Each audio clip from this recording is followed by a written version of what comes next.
নমস্কার বন্ধুরা, মিষ্টুস kitchen and ভ্লগে আপনাদের সকলকে আরও একবার স্বাগত জানাই। আজকের রেসিপি গাজর কেক বা ক্যারট কেক। শীতকাল এলেই বাজারে নানা রকমের শাকসবজিতে ভরে যায়, সেরকমই শীতের একটি সবজি হলো গাজর। আজ আমি গাজর দিয়ে খুব সহজ একটি নরম তুলতুলে স্পঞ্জি কেক রেসিপি আপনাদের কাছে শেয়ার করব। আশা করি ছোট থেকে বড় সকলের খুবই ভালো লাগবে। কেকটি খেতে যতটা দারুণ, বানানো ভীষণ সহজ। আর আজকে আমি যেই মেজারমেন্টে কেকটি বানিয়েছি, আপনারাও যদি সঠিকভাবে সেই মেজারমেন্টে কেকটি বানান, তাহলে আপনাদের কেকও এরকম স্পঞ্জি নরম তুলতুলে হবে। তার জন্য ভিডিওটি না টেনে শেষ পর্যন্ত দেখার অনুরোধ রইল। আসুন বন্ধুরা, দেরি না করে দেখে নেওয়া যাক আজকের রেসিপিটি। আজকের রেসিপির মেন যে উপকরণ সেটা হলো গাজর। এখন বাজারে লাল লাল গাজর পাওয়া যায়। আমি সেই গাজর 3টে আগে থেকেই খুব ভালো করে গ্রেট করে রেখেছিলাম, যাতে ভিডিওটি বড় না হয়ে যায়। এবার একটি ব্লেন্ডার জারের মধ্যে দিয়ে দিচ্ছি হাফ কাপ চিনি, 5টা এলাচের দানা আর 10 পিস আমন্ড বাদাম। আমন্ড বাদাম দিলে কেকের স্বাদটা দ্বিগুণ বেড়ে যায়। এখন সব কিছুকে খুব ভালো করে গুঁড়ো করে সাইডে সরিয়ে রাখছি। এবার একটি বড় মিক্সিং বোল নিলাম, তার মধ্যে আমি দিয়ে দেব হাফ কাপ তরল দুধ। আমি এখানে রুম টেম্পারেচারে রাখা দুধ নিয়েছি, আগে থেকে জাল করে রেখেছিলাম। আর নিয়ে নিলাম 1/4 কাপ রিফাইন অয়েল, আপনারা চাইলে এখানে ঘি ব্যবহার করতে পারেন। আর দিয়ে দিলাম 1 টিস্পুন ভিনিগার। তারপর খুব ভালো করে মিশিয়ে নিচ্ছি। মেশানো হয়ে গেলে আগে থেকে যে চিনি গুঁড়োটা করে রেখেছিলাম সেটাই বাটিতে ঢেলে দিলাম। এবার এই বাটির উপরে একটি ছাঁকনি রেখে তার মধ্যে দিয়ে দিচ্ছি 1 কাপ পরিমাণ ময়দা। মেজারিং কাপের 1 কাপ ময়দা আমি দিয়ে দিলাম। আর দিয়ে দিচ্ছি সেই 10 টাকার যে আমুল দুধের প্যাকেট, সেই 1 প্যাকেট আমি দিয়ে দিলাম। দিয়ে দিচ্ছি 1 টিস্পুন বেকিং পাউডার আর হাফ টিস্পুন বেকিং সোডা। তারপরে সমস্ত উপকরণ খুব ভালো করে একটু চেলে নিতে হবে। আমুল দুধ অবশ্যই দেওয়ার চেষ্টা করবেন, এতে করেও কিন্তু কেকের স্বাদটা খুব ভালো হয়। তারপরে একটি হ্যান্ড উইক্সের সাহায্যে ভালো করে মিশিয়ে একটি ব্যাটার তৈরি করতে হবে।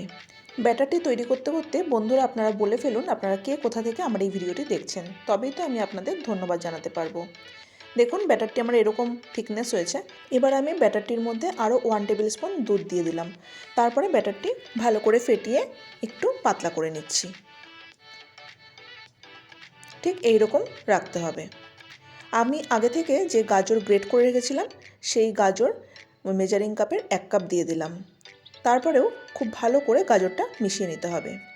আমি হ্যান্ড উইক্সটা রেখে একটি প্যাচুলার সাহায্যে খুব ভালো করে মিশিয়ে নেব। গাজর দিয়ে যে এত সুন্দর একটি কেক তৈরি করা যায়, আপনারা আজকের এই ভিডিওটি দেখে যদি বাড়িতে না বানান তাহলে বিশ্বাসই করতে পারবেন না। আর খেতে অসম্ভব ভালো হয়। গাজরগুলো এখন খুব ভালো করে মেশানো হয়ে গেছে। ব্যাটারটি ঠিক এই রকম ঘনত্বের হতে হবে। এবার যে বাটিতে আমি কেকটি রেডি করব সেই বাটি নিয়ে নিচ্ছি। আমি একটি কেক টিন নিয়ে নিয়েছি, তার মধ্যে সামান্য একটু রিফাইন তেল দিয়ে দিলাম। তারপরে খুব ভালো করে রিফাইন তেলটা বাটির চারপাশে মাখিয়ে নিচ্ছি। আপনাদের কাছে যদি এরকম কেক টিন না থাকে তাহলে আপনারা যে কোনো অ্যালুমিনিয়াম বা সিলভারের বাটিতেও কেকটি রেডি করতে পারেন। এবার আমি ওপর থেকে কিছুটা ময়দা ছড়িয়ে দিয়ে বাটিটা ঘুরিয়ে চারপাশে একটু ময়দাটা কোট করে নিচ্ছি। তারপরে যে বাড়তি ময়দাটা পড়ে থাকবে সেটা ফেলে দিচ্ছি। এখন আমার কেকের বাটিটি একদম রেডি। যে ব্যাটারটা তৈরি করে রেখেছিলাম সেই ব্যাটারটি এখন আমি এই বাটিতে ঢেলে দিচ্ছি। ঢেলে দেওয়ার পরে ভালোভাবে একটু ট্যাপ করে নিতে হবে যাতে ভেতরে কোনো এয়ার বাবলস না থাকে। তারপরে আমি কেকটি বেক করে নেব। আমি আগে থেকেই গ্যাস ওভেনে একটি কড়াই প্রিহিটে বসিয়ে রেখেছিলাম। এবার আমি কড়াইয়ের ঢাকনাটা খুলে মাঝখানে একটি স্ট্যান্ড বসিয়ে দিচ্ছি। তারপরে কেকের বাটিটি সাবধানে বসিয়ে দিলাম, ওপর থেকে ঢাকনাটা বন্ধ করে দিচ্ছি। আর ঢাকনার মধ্যে যে ছিদ্রটা আছে আমি সেটা একটি লবঙ্গ দিয়ে বন্ধ করে দিচ্ছি। এবার আমি এই কেকটিকে 50 মিনিট মতো বেক করে নেব। 20 মিনিট পর আমি ঢাকনাটা খুলে নিচ্ছি। দেখুন কেকটা কতটা ফুলে গেছে। এবার ওপর থেকে আমি কিছু ড্রাই ফ্রুটস ছড়িয়ে দিচ্ছি। ড্রাই ফ্রুটসগুলো আগে না দিয়ে কিছুক্ষণ পরে দিলে ভেতরে ঢুকে যাবে না, তাই কিছুক্ষণ পরেই ড্রাই ফ্রুটসটা দিতে হবে। আবার আমি ঢাকনাটা বন্ধ করে আরও 30 মিনিট বেক করে নেব। 30 মিনিট হয়ে যাওয়ার পর আমি ঢাকনাটা খুলে নিলাম। দেখুন কেকটা কি সুন্দরভাবে রেডি হয়ে গেছে। একটি ছুরির সাহায্যে আমি চেক করে দেখিয়ে দিচ্ছি। দেখুন ছুরিটা ক্লিন এসছে, মানে একদম রেডি হয়ে গেছে। ওপরের কালারটা আরও ভালো আসার জন্য আমি ঢাকা দিয়ে কেকটা যতক্ষণ না ঠান্ডা হচ্ছে ততক্ষণ রেখে দেব। ঠান্ডা হয়ে যাওয়ার পর আমি কেকটা নামিয়ে আপনাদের দেখাচ্ছি। এখন আমি কেকটা নামিয়ে নিলাম। দেখুন বন্ধুরা, কেকের কালারটা কতটা সুন্দর এসছে। একটি প্লেট উপর করে আমি বাটিটাকে উল্টে দিচ্ছি, খুব সহজেই কেকটি বের হয়ে এসছে। নিচটা একদম পুড়ে যায়নি আর উপর থেকে কতটা দেখতে সুন্দর হয়েছে, আর ড্রাই ফ্রুটসগুলো একদম পুড়ে যায়নি। বন্ধুরা, আপনারা দেখে বুঝতেই পাচ্ছেন যে কেকটা ভেতর থেকে কতটা নরম, তুলতুলে আর স্পঞ্জি হয়েছে। এখন আমি কেকটি কেটেও দেখাচ্ছি। এই কেকটি খেতে অসম্ভব ভালো হয়। আপনারা কিন্তু অবশ্যই বাড়িতে একবার এইভাবে গাজর দিয়ে কেক বানাবেন, আর বাড়িতে বানালে কিন্তু কমেন্টে জানাতে ভুলবেন না আপনাদের এই কেকের রেসিপিটি কেমন লেগেছে।